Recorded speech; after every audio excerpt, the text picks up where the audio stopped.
Hi friends, നമുക്ക് കുറച്ച് questions NCLEX questions നോക്കാം. The physiological integrity, physiological adaptation എന്ന ടോപ്പിക്കിൻ്റെ ചില ക്വസ്റ്റ്യൻസ്. ഓക്കെ, സോ നമുക്ക് നേരെ ക്വസ്റ്റ്യനിലേക്ക് പോകാം. Question number 1. The nurse has just completed setting up an external warming device, beer hugger, for a 48-year-old client is ready to initiate therapy. The core temperature taken with a rectal probe is currently 91.4 degree Fahrenheit or 33 degrees centigrade. Which of the following action should the nurse perform? So the temperature of this guy is 33 degree and there is external warming device is available. So what the nurse has to do? So you have to keep certain thing in your mind, like what is the core temperature, how can you raise it. Okay, so the first option is active rewarming to increase the core temperature no more than 0.9 degree Fahrenheit, 0.5 degree centigrade per hour. Then second is active rewarming to increase the core temperature as quickly as possible. Third is active rewarming to increase the core temperature to 36 degrees centigrade, active rewarming to increase the core temperature to 38 degrees centigrade. So here the correct option is you can't rewarm the patient quickly, so it has to be done. This client is having a moderate hypothermia, that is 33 degrees centigrade. So the how you have to increase this is slowly per hour, 0.5 degrees centigrade you have to increase. So when it reach 35 you have to stop. Okay, so let's go to the rationale. The first option is the client is in a moderate hypothermia with a core temperature of 33 degrees centigrade.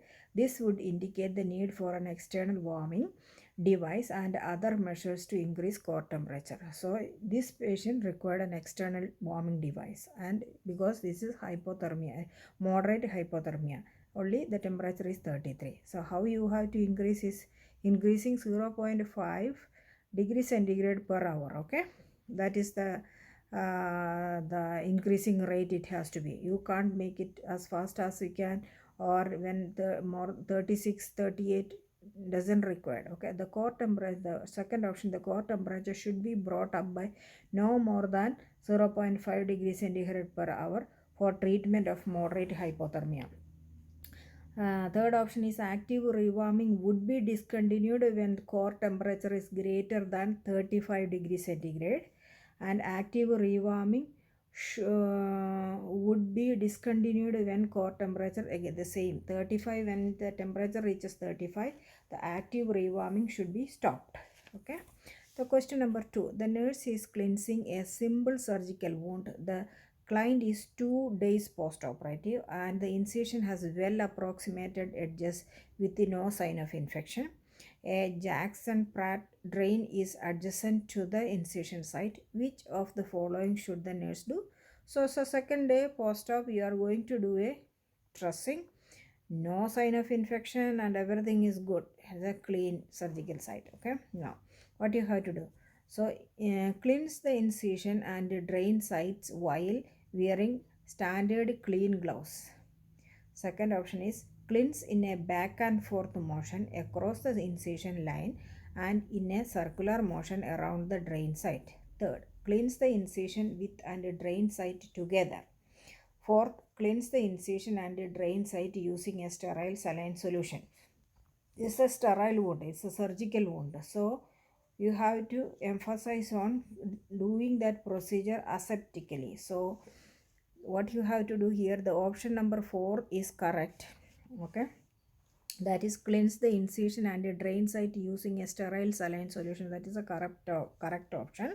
Other options how they become wrong is the nurse should use a sterile aseptic technique, standard clean gloves are not sufficient. Here they mentioned about using the clean gloves. No, that is not sufficient, need a sterile gloves. Okay, next is the nurse will use a small circular motion along the wound edges but cleanse from one end of the incision to the other, not back and forth, from one end to the other. Okay, this is to prevent a contamination and a trauma to the wound. And the third option is wrong because the drain site should be cleansed last. The drain site should be cleansed last, not together. Okay, not together. So that's why that is wrong. So the nurse will use a sterile aseptic technique while cleaning and dressing the wound, including using sterile gloves, cotton tipped applicators, sterile saline, and sterile dressing. That is the correct option. So, question number 3. The nurse is emptying an evacuator of a Jackson Pratt drain. The nurse has drained the fluid into a calibrated container and has placed the container on a level, flat surface. The nurse measures 20 ml of bloody fluid. Arrange the following actions the nurse should take in sequential order. All options must be used. So, in the action order, you have to place them. So, there are 5 steps given. You have to use all the options, but you place them in order. Okay, the option according to the book, it's given like a dispose of the bloody drainage, third compress the evacuator completely, replace the plug in the evacuator, cleanse the plug with an alcohol swab, document amount, order, and consistency of the drainage. So what you will do first, what you are doing, you are cleaning it, isn't it? Yes, first thing you are cleaning. At the first thing, the nurse do to cleanse the plug with a alcohol wipe. This to reduce the risk of infection. The second is the nurse would do is the compress. You are cleaning it, then the compressing evacuator completely. After that, you are closing the compressor. The lid you are putting on. The third thing the nurse would do is replace the plug while the evacuator is compressed. This creates a negative pressure as the evacuator expands. Then the fourth step is the fourth step is nurse do dispense the then you are discarding the dispensing the bloody drainage typically into a toilet. This would be done after closing the Jackson Pratt drain to potentially ineffective agents and after resuming negative pressure. So once you clean the area, you evacuator, you are compressing it, then closing that plug, then you are discarding the bloody drainage what you got, you discard that one. Then last what you are doing, you are documenting. Okay, question number 4. The nurse in an outpatient clinic has received an order from the physician to remove the client's sutures. The nurse should do which of the following? So first is use gloves when removing sutures. Apply hydrogen peroxide gauze parts to cleanse the area first, then remove the sutures. Third, use sterile technique when removing sutures. Fourth, nothing suture removal is outside of the nurse's scope of practice. So let's see what the nurse has to do. She received an order from the physician to remove client's sutures. Okay, that's it. So the fourth one, the correct answer is the sterile field is maintained, a sterile suture removal trace is used, and the sterile gloves are applied. So that is the correct option. In many facilities, nurses do remove sutures and staples following a physician's order. You have a physician's order, you can remove in many facilities. Okay, then that also based on the policies and procedures of that institution. If it is your institution says no, it's not your scope of practice, then you don't have to do it. But if there is order, many places you can perform that too. So second is to prevent incision contamination. This should be a sterile procedure. The answer choice does not provide enough information to determine if proper sterile procedure are being followed. That's the second option is wrong. And the third, to prevent incision contamination, this should be a sterile procedure. Okay, wearing regular gloves is not sufficient, needs a sterile gloves. Question number 5. The medical floor nurse receives a report from the emergency department on a 42-year-old client who is admitted to the hospital for hyperphosphatemia related to a end-stage renal disease. The client receives continuous ambulatory peritoneal dialysis (CAPD), and the physician has ordered continuation of treatment during hospitalization. The nurse should do which of the following? So this patient has a end stage of renal disease, and now currently he has for the treatment of hyperphosphatemia. Okay, Now the physician has ordered continuation treatment of during the hospital, means the peritoneal dialysis. The order to continue the peritoneal dialysis, the nurse do what? Okay, maintain permanent peritoneal catheter with the flushes of 0.9% normal saline every 4 to 6 hours. Second is obtain a pump in preparation for dialysis infusion. Third, ensure the dialysate is refrigerated until ready to infuse, and obtain a warming pad or a warming machine to warm the dialysate to body temperature prior to exchange. Fourth, weigh the client at the same time every day and use sterile technique while working with a permanent peritoneal catheter. So let's see what you have to do as a nurse in this scenario. So the correct option here is the nurse would weigh the client at the same time daily. The nurse would use sterile technique and equipment when working with the peritoneal catheter to infuse and drain the dialysate, including having the client and the nurse wear a surgical mask while the peritoneal catheter and hub are exposed. So the option 1, 2, 3, why they are wrong is the nurse would not flush a CAPD permanent peritoneal catheter with a normal saline solution. So you can't flush a CAPD catheter, okay? Now, then second, dialysate bag is raised to the shoulder level and is infused by gravity into the peritoneal cavity after the dual dialysate solution is drained.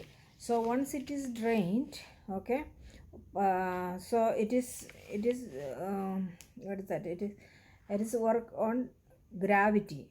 So you don't need a pump for that, okay? Dialysate bag is raised to shoulder level and is infused by gravity into the peritoneal cavity after the dual dialysis solution is drained.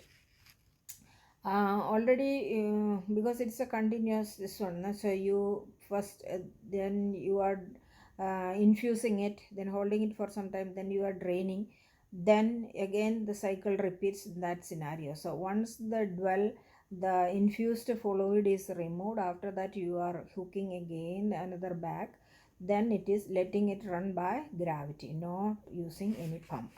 Okay, the third option is wrong. Dialysate for CAPD is not refrigerated but should be warmed to body temperature prior to infusing if a warmer is available. Never use a microwave to warm dialysate. This method creates an unpredictable temperature.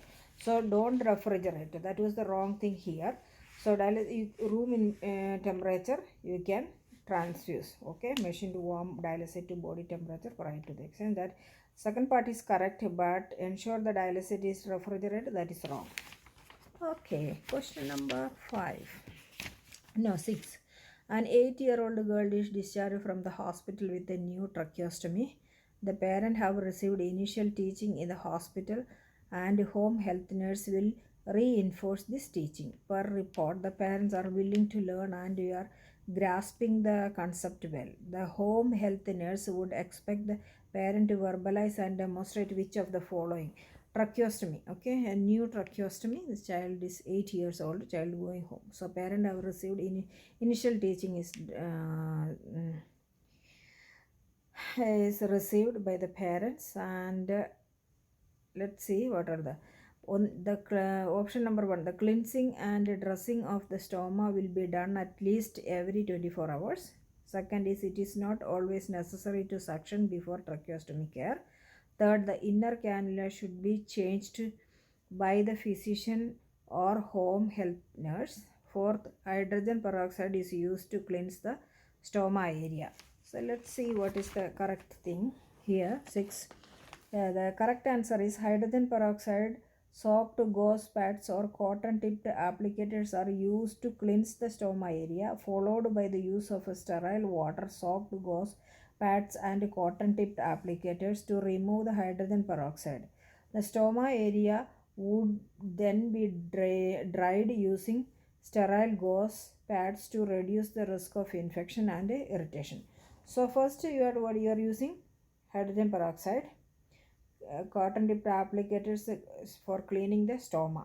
Okay, then followed by your sterile water, you're clearing the sterile the hydrogen peroxide you are removing. Okay, water soaked gauze pads and cotton tipped applicators to remove the hydrogen peroxide.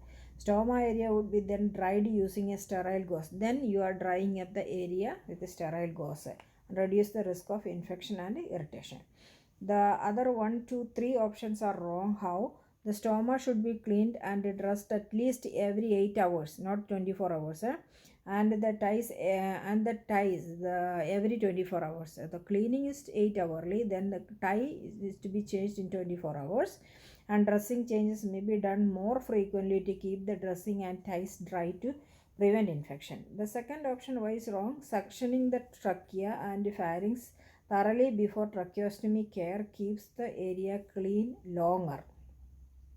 Yeah, if you are suctioning, then that will remain clean for longer time. Okay, then the third option is wrong. The inner cannula can be cleaned and changed by the parents and should be removed and cleaned at least 8 hours. So they do not required by inner cannula changed by, doesn't require a physician or a healthcare professional. The parents can change it. Okay, so question number 7. The nurse is preparing to suction a client with an endotracheal tube. After ventilating, which is the correct sequence of action for the nurse to follow during suctioning? Endotracheal tube. After ventilating, which of the correct sequence of action for the, okay, first let's see now. Apply suction, insert a sterile catheter and withdraw while rotating the catheter. Are you applying suction first? Now insert a sterile catheter, begin to withdraw, apply suction and continue to withdraw while rotating the catheter. Apply suction, insert a sterile catheter and withdraw without rotating the catheter. Insert a sterile catheter, begin to withdraw, apply suction and continue to withdraw without rotating the catheter. So let's see which is the correct step. Question number 7.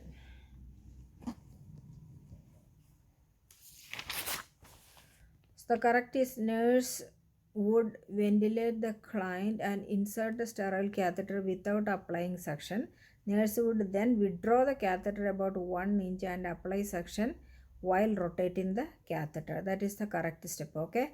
First, what you are doing is the nurse would ventilate the client and first you are ventilating, you are oxygenating the patient. Okay. Then after that you are inserting a sterile catheter. Okay. With that time you are not applying any suction. Then you withdraw about 1 inch, then you apply suction while rotating the catheter, rotating and applying, and slowly you remove it. Okay, this is how. Now suctioning on insertion unnecessary, decrease oxygen in the airway. Most clients will cough when suction catheter touches the carina. Other, suction on insertion unnecessary. Okay, the same thing. Failure to withdraw and rotate the catheter may result in damage the tracheal mucosa. Okay. Question number 8. The nurse assesses a client with a diagnosis of parathyroid disease.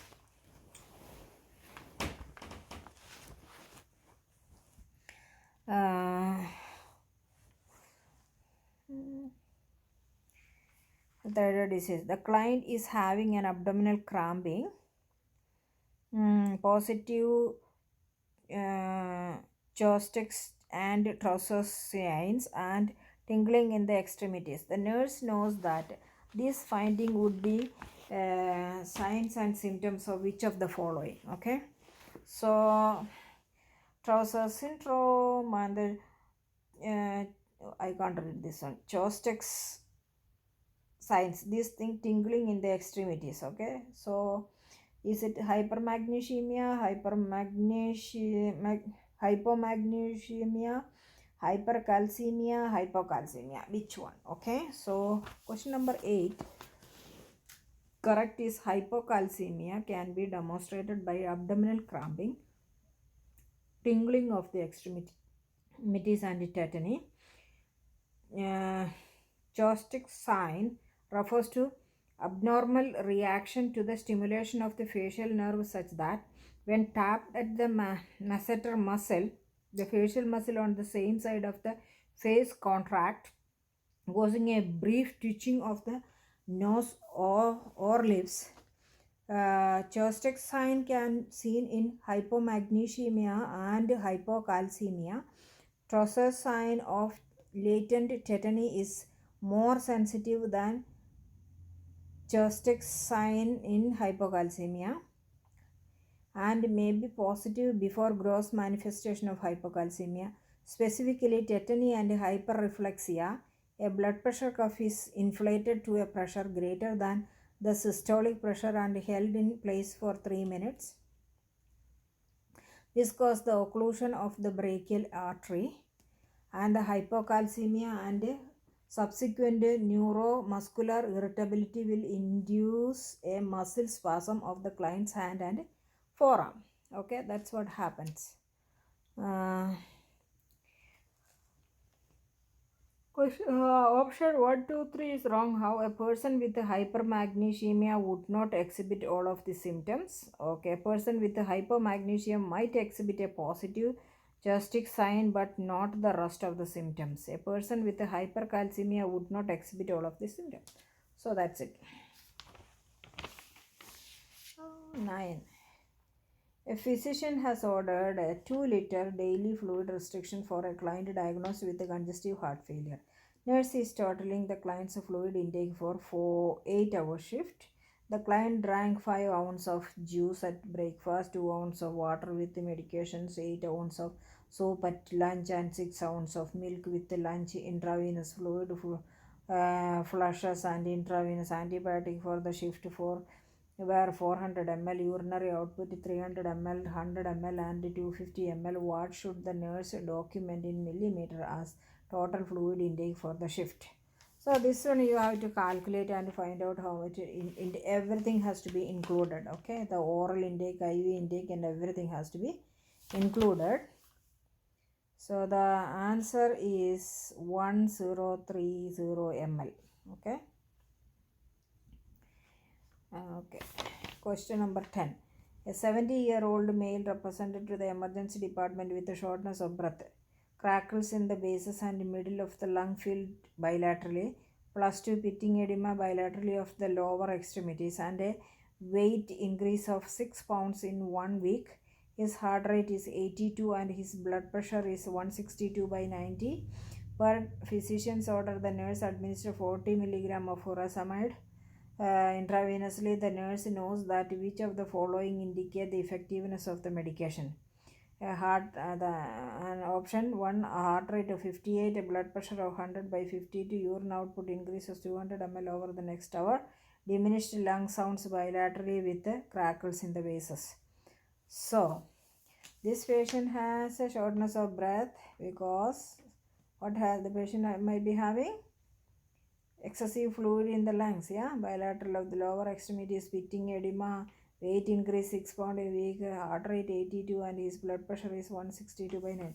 So let's see answer number 10.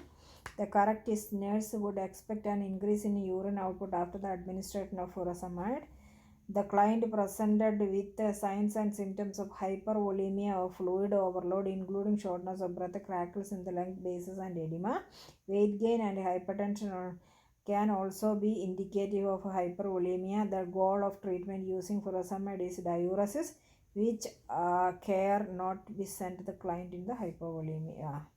So that's once you give diuretics, you should make sure that patient is not going into hypovolemia. That also you have to keep it in mind. Okay. So that is option 3 is the correct one. The heart rate of 58 would indicate a side effect of the medication rather than effectiveness. Okay. Diuretics, when you give, there is a side effect that bradycardia. So that is a side effect then.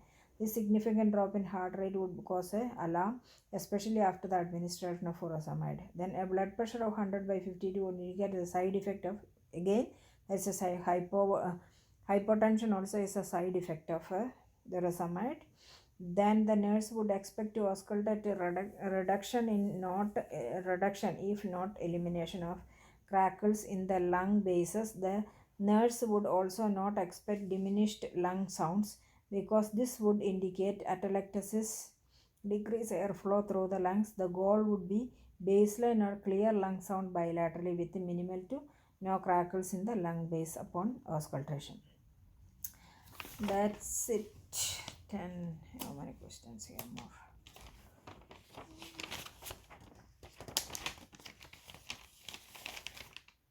So, okay, so another 15 more questions from this chapter. I will do it as next video.